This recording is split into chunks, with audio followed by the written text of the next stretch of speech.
श्रीमान वेंकटनाथार्य कवितार्किक केसरी वेदांताचार्य वर्यो में सन्निधत्तां सदा हृदि श्रीवासरंग परकालमुनित्रयाप्त लक्ष्मात्मरक्षणैतित्युगागमान्तम् आचार्य भक्ति परिपोधमनर्कशीलं गोपालदेशिकमुनिं गुरुमाश्रयामः। श्रीमद्गोपालार्घ्यदेशिकदयैकपात्रं प्रज्ञाविरक्तिकरुणादिगुणौघवासम् आचार्यसप्तशतीकाव्यं प्रियादरेण दत्तं श्रीगोपालार्घ्यमहादेशिकमाश्रयामः। स्वामी श्री उवे मन्नार्गुडी कंदाडै गोपालार्य महादेशिकन अनुग्रहित अरुளி செய்த ஸ்ரீமத் ஆச்சாரிய சப்தசதி என்ற ஒரு ஆச்சரியமான ஸ்தோத்திர காவிய கிரந்தம் வேதாந்த தேசிகனுடைய திவ்ய சரித்திரத்தை பற்றியது. நேற்றைய தினம் நடாதூர் அம்மாள் தன்னுடைய ஓல்ட் ஏஜை முன்னிட்டு வயசாகிடுத்து முடியல, இனிமே இந்த குழந்தைக்கு இனிமேல் என்னால் சொல்லித்தர முடியாது, மனசும் உடலும் கட்டுப்பாட்டில் இல்லை, சுவாதீனமாக இல்லை, ரொம்ப வீக்காக இருக்குன்னு சொல்லி இந்த நற்பண்புகள் நிறைந்த சிறுவனுக்கு நீரே தேவரீரே சம்பிரதாயத்தை வேதாந்த தத்துவத்தை போதித்தருள வேண்டும்னு அப்புள்ளார் கிட்ட ஆத்ரேய ராமானுஜர் சுவாமி கிட்ட தன்னுடைய சிஷ்யரான ஆத்ரேய ராமானுஜர் சுவாமி கிட்ட தெரிவித்தார். ஒரு சிஷ்யனுடைய மேதாவிலாசமாக ஆச்சாரியன் அனுகிரகத்தின்படியே இருக்கும். அதை அடுத்த ஸ்லோகத்தில் தெரிவிக்கிறார். 130வது ஸ்லோகம்.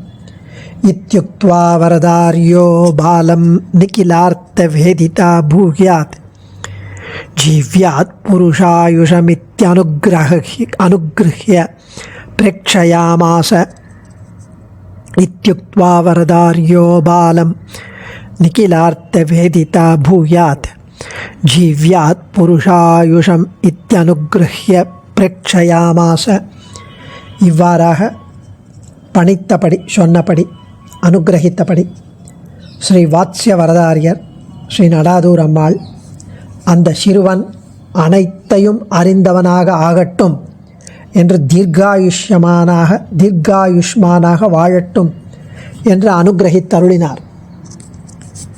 இதில் என்ன தெரியுதுன்னா, சுவாமி சகல வேதாந்தங்களையும் அர்த்தங்களையும்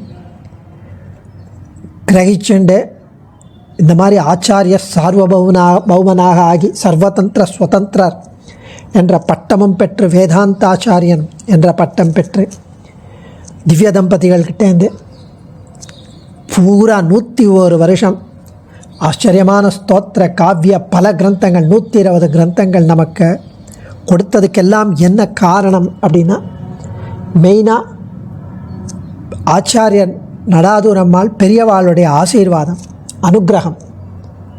அதனால் எப்பவும் பெரியவாளை கண்டா சேவிக்கணும், அவகிட்ட பணிந்து அவகிட்ட ஆசீர்வாதம் வாங்கிக்கணும், அது முக்கியம் அப்படின்னு இங்கே நமக்கு தெரிவிக்கிறார் சுவாமி.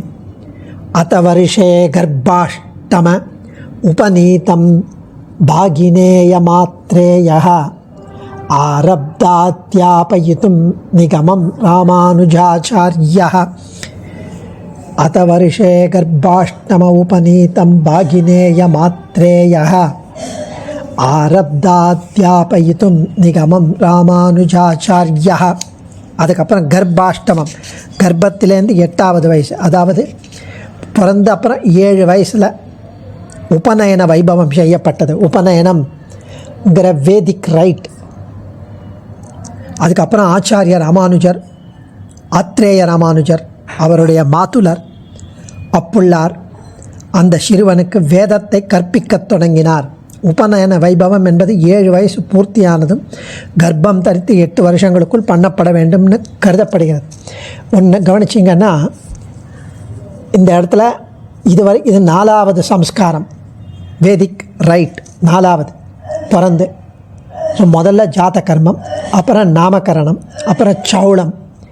இது எல்லாம் ரொம்ப அழகாக அந்தந்த வயசில், அதை டிலே பண்ணக்கூடாது. கல்யாணத்துக்கு முதல் நாள் உபநயனம் பண்ணுறது அந்த மாதிரிலாம் கூடாது.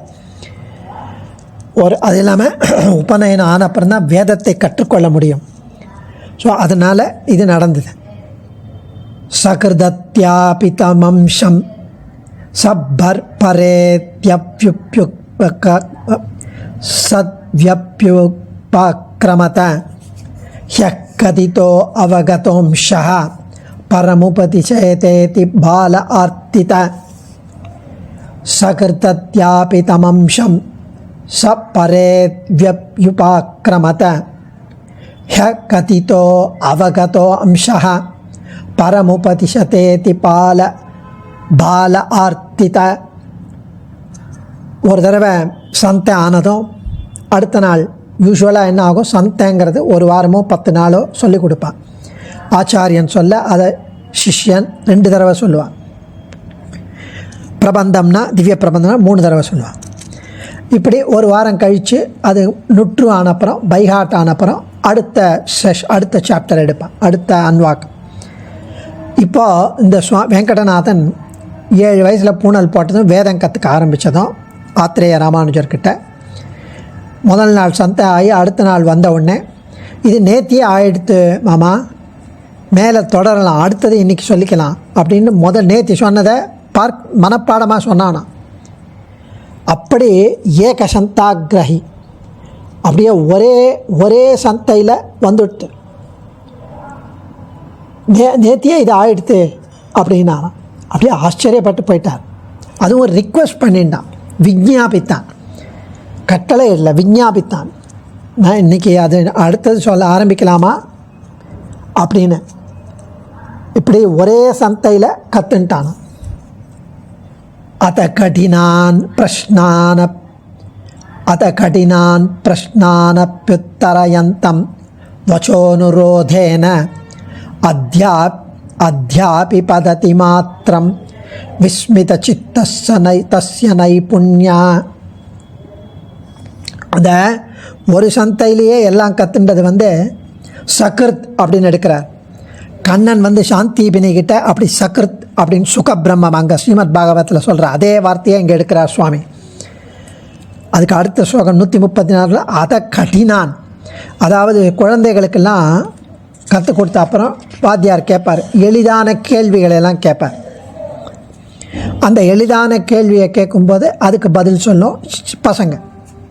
சில சமயம் கடினமான கேள்வி கேட்பா, அதுக்கும் பதில் சொல்லும். ஆனால் அந்த பதில் சாஸ்திர சம்மதமாக இருக்காது, இஷ்டத்துக்கு ஏதோ ஒன்று சொல்லும் தனக்கு தோணினதை. இந்த வெங்கடநாதனும் கடினமான வினாக்களுக்கு கூட எளிதாக சிம்பிளாக விடையளிக்கும் திறமை அந்த குழந்தைக்கு இருந்துதான். அதுவும் சாஸ்திர சம்மதமாக இருந்துதான், வேதாந்த அர்த்தத்தோடு அதை எளிமையாக தெரிவிக்கும்படி இருந்ததான். அதனால் வியந்து போயிட்டார் ஆத்ரேய ராமானுஜர், இப்படி ஒரு ஸ்கில்லாக. அதனால் மேலும் மேலும் அவனுக்கு நிறைய பாடங்களை போதித்தார்.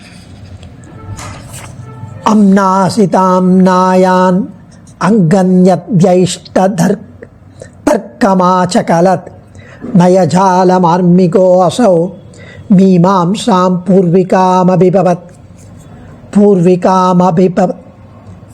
அம்னாசிதாம் நாயான் அங்கானத்யைஷ்ட தர்க்கமாச்சகலத் நயஜாலமார்மிகோசௌ மீமாம்சாம் பூர்விகாமபிபத். அதாவது வேதங்கள் எல்லாத்தையும் கற்றுண்டு ஆரம்பித்தான். அதுவும் ஒவ்வொரு நாள் ஒவ்வொரு சந்தை. அதுக்கப்புறம் வேத அங்கங்கள் கற்றுக்க ஆரம்பித்தான். சிக்ஷா, வியாக்கரணம், சந்தஸ், நிருக்தம், ஜோதிஷம், கல்பம் என்ற 6 வேத அங்கங்கள், அந்த இணைப்பாடங்கள் அதையும் கற்றறிந்தான். வேதங்களை நன்கு அத்தியாயனம் பண்ணினான் அந்த குழந்தை.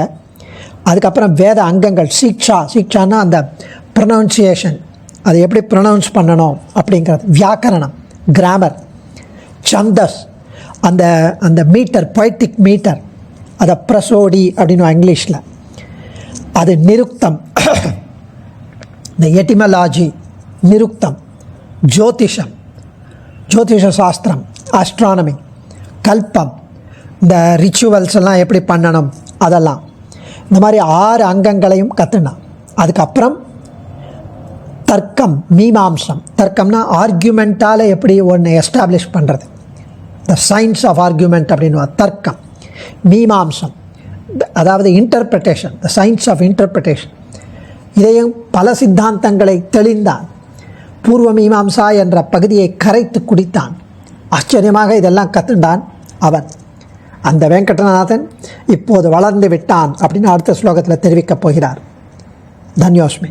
ஆச்சாரியன் திருவடிகளே சரணம். கவிதார்க்கிக சிம்ஹாய கல்யாண குணசாலினே ஸ்ரீமதே வெங்கடேஷாய வேதாந்த குரவே நமக.